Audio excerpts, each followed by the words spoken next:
అందరికీ నమస్కారం. అమ్మ మాట అమ్మాయి బాట ఛానల్‌కి స్వాగతం. మీ ఉపచేతన మనసు యొక్క శక్తి, the power of your subconscious mind. చివరి వరకు విని లైక్ చేసి షేర్ చేయండి.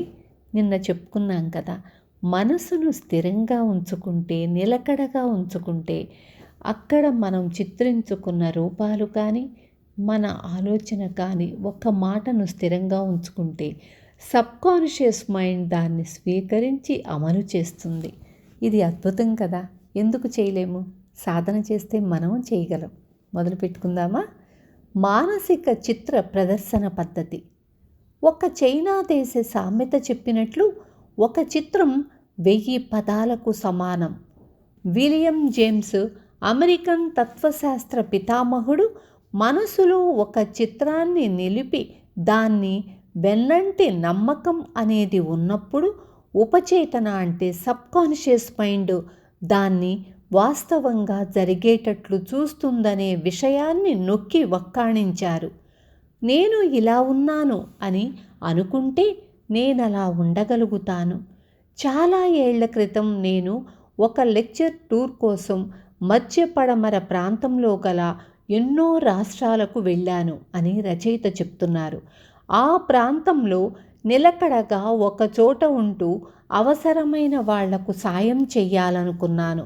నా ప్రయాణం నన్ను సుదూర ప్రాంతాలకు తీసుకువెళ్ళినప్పటికీ శాశ్వతంగా ఒకచోట స్థిర నివాసం ఏర్పరచుకోవాలన్న ఆలోచనను నేను మర్చిపోలేదు. ఒకరోజు సాయంకాలం వాషింగ్టన్లోని స్పోకెన్ అనే చోట హోటల్ గదిలో సోఫాలో విశ్రమిస్తూ ఉండగా నా ధ్యాసను కదలనీయకుండా పట్టి ఉంచాను. చాలా నిశ్శబ్దంగా, సాత్వికంగా నేను ఎంతోమంది శ్రోతల ముందు మాట్లాడుతున్నట్లు ఊహించుకున్నాను. వినేవాళ్లతో నేనిలా అన్నాను: నాకిక్కడికి రావటం సంతోషంగా ఉంది. ఈ గొప్ప అవకాశం కోసం నేను ప్రార్థించాను. నా మనసుతో నేను ఊహించుకున్న శ్రోతలను చూశాను. ఆ వాస్తవాన్ని పూర్తిగా అనుభవించాను. నేను ఒక అభినేత పాత్ర వహించి ఈ మనసులోని ఊహను ఒక చిత్రంలా నాటకీయంగా మలిచాను. ఆ సినిమా నా ఉపచేతనకు అందించటం చూసి, అంటే సబ్కాన్షియస్ మైండ్కు అందించటం చూసి నాకు తృప్తి కలిగింది. ఆ ఉపచేతన సబ్కాన్షియస్ మైండ్ తన పద్ధతిలో దాన్ని నిజం చేస్తుంది. మర్నాడు నిద్రలేస్తూనే నాకు ఎంతో ప్రశాంతంగా, తృప్తిగా అనిపించింది. కొన్నాళ్ల తరువాత మిడ్వెస్ట్లోని ఒక సంస్థ నుంచి నాకొక తంతి వచ్చింది, అంటే లెటర్. వాళ్ళు నన్ను తమ సంస్థకు డైరెక్టర్ పదవిని స్వీకరించమని కోరారు. నేను ఒప్పుకున్నాను. ఎంతో శ్రద్ధగా అక్కడ నా కర్తవ్యాన్ని నిర్వహించి మనసారా ఆనందాన్ని అనుభవించాను. నేను వివరించిన ఈ పద్ధతి చాలామందిని ఆకర్షించింది. దాన్ని మానసిక చిత్ర ప్రదర్శన పద్ధతి అని అంటూ ఉంటారు. రేడియో మూలంగా నా ఉపన్యాసాలు విన్నవాళ్ళు, వారం వారం నేనిచ్చే బహిరంగ ఉపన్యాసాలు విన్నవాళ్ల నుంచి నాకు ఉత్తరాలు వచ్చాయి. ఈ పద్ధతి ఉపయోగించి ఎంత అద్భుతమైన ఫలితాలను పొందారో, తమ స్థిరాస్తిని అమ్మటంలో చాలా ఉపయోగపడిందని వాళ్ళు ఆ ఉత్తరాలలో రాశారు. ఈ మానసిక చిత్ర ప్రదర్శన పద్ధతి ముఖ్యంగా ఉపయోగపడేది స్థిరాస్తి అమ్మే విషయంలో. మీరు ఒక ఇంటిని కానీ, ఇతర స్థిరాస్తిని కానీ అమ్మదలుచుకుంటే, ముందుగా మనం చెప్పదలిచే ధర మన దగ్గర కొనే వ్యక్తికి సంతృప్తికరంగా ఉందా లేదా అనే విషయాన్ని మన మనసులో నిర్ధారణ చేసుకోమని నా సలహా. తరువాత అనంతమైన మేధస్సు నిజంగానే కొనుగోలు చేసే వారిని కొన్న ఆస్తితో సంతృప్తి చెంది అభివృద్ధి చెందువారిని ఆకర్షిస్తుంది. ఆ పని చేశాక మనం మనసును ప్రశాంతంగా ఉంచుకొని అన్నీ మర్చిపోయి, అన్నీ వదిలేసి మగతగా నిద్రలోకి జారుకుందాం. ఆ స్థితి మన మానసిక ప్రయాసను బాగా తగ్గించేస్తుంది. అప్పుడు ఆ చెక్కును మన చేతిలో ఉన్నట్లు ఊహించుకుందాం.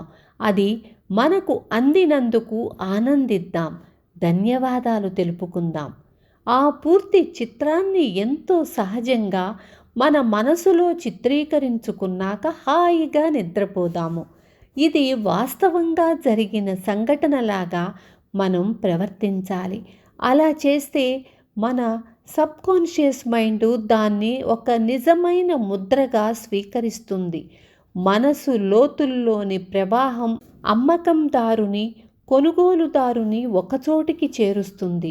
మనసులో స్థిరపరుచుకున్న ఒక మానసిక చిత్రం నమ్మకం వెన్నంటి ఉండటం చేత నిజంగానే వాస్తవ రూపాన్ని సంతరించుకుంటుంది. బౌడాయిన్ పద్ధతి. చార్లెస్ బౌడాయిన్ ఫ్రాన్సులోని రూసో ఇన్స్టిట్యూట్లో ప్రొఫెసర్. అతను గొప్ప మానసిక రోగ చికిత్సకుడు. న్యూనాన్సీ స్కూల్ ఆఫ్ హీలింగ్లో రీసెర్చ్ డైరెక్టర్గా పనిచేసిన గొప్ప మేధావి అతను. 1910లో అతను ఉపచేతనకు మనస్సును ఆకట్టుకోవాలంటే అన్నింటికన్నా ఉత్తమ మార్గం మగతలోకి జారిపోవటం లేదా నిద్రలాంటి స్థితిలోకి జారిపోవడం. ఆ స్థితిలో ప్రయత్నం అనేది చాలా తగ్గిపోతుంది అని నేర్పించినాడు. అప్పుడు ఆ ప్రశాంతమైన క్రియారహితమైన స్థితిలో ఏ ఆలోచనలనైనా ఉపచేతనకు సులభంగా అందేటట్లు పంపించటం సాధ్యం. బౌడాయిన్ ఇలా వివరిస్తాడు. ఇలా చెయ్యటానికి ఉపచేతనలోకి పొందుపరచటం ఒక సులభమైన మార్గం.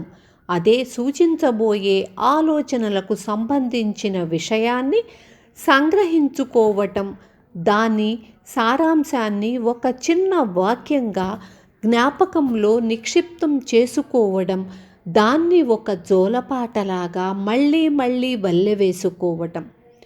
కొన్నేళ్ల క్రితం లాస్ ఏంజల్స్లోని యువతి భర్త వ్రాసిన వీలునామాపై ఎడతెగని కుటుంబ కలహంలో చిక్కుకుంది.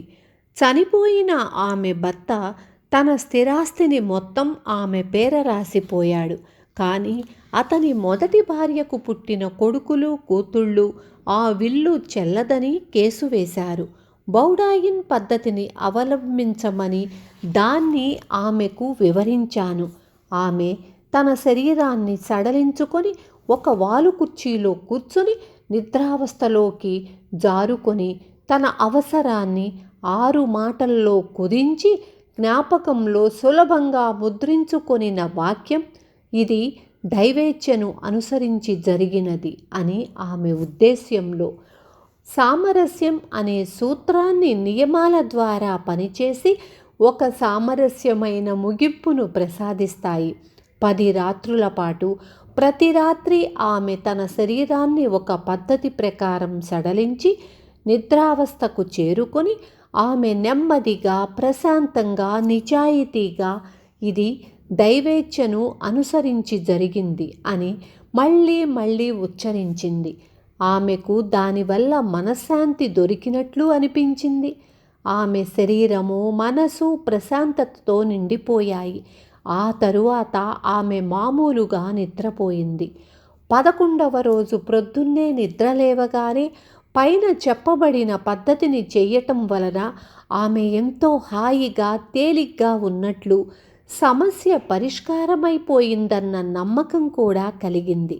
అదే రోజు ఆమె వకీలు ఆమెకు ఫోన్ చేసి ఆమె మీద దావా వేసిన వాళ్ళ వకీలు ఒప్పందం చేసుకునేందుకు సుముఖంగా ఉన్నారని చెప్పాడు. సామరస్యమైన ఒప్పందం చేసుకోవడంతో కేసు కొట్టివేయబడింది. విన్నారు కదా. మన మనసులో స్థిరంగా, నిలకడగా ఒక విషయాన్ని ప్రతిష్ఠించుకొని దాన్ని ఉపచేతన మనసు అంటే సబ్కాన్షియస్ మైండ్ స్వీకరించి దాన్ని అమల్లో చేస్తుంది. అలా కాక నిమిషానికి ఒక ఆలోచన, నిమిషానికి ఒక కోరికను మనం మనసులో పెట్టుకుంటే ఏది సబ్కాన్షియస్ మైండ్ స్వీకరించదు, ఏవి పాజిటివ్ రిజల్ట్ రాదు మనకి. అందుకు ప్రతి సెకండు మనం మనసును నిలకడ చేసుకోవాలి, స్థిరంగా చేసుకోవాలి. ఆ మనసులో మనకి ఏది కావాలి అనే దాన్ని స్పష్టంగా ముద్రించుకొని సబ్కాన్షియస్ మైండ్ ముద్రింపబడిన దాన్ని స్వీకరించి అమలు చేస్తుంది. ఇది చాలా సులభం.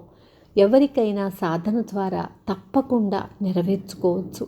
ఆచరించండి, ప్రయత్నించండి, సఫలం చేసుకోండి. రేపు మళ్ళీ కలుస్తాను. ఉంటాను. Thank you.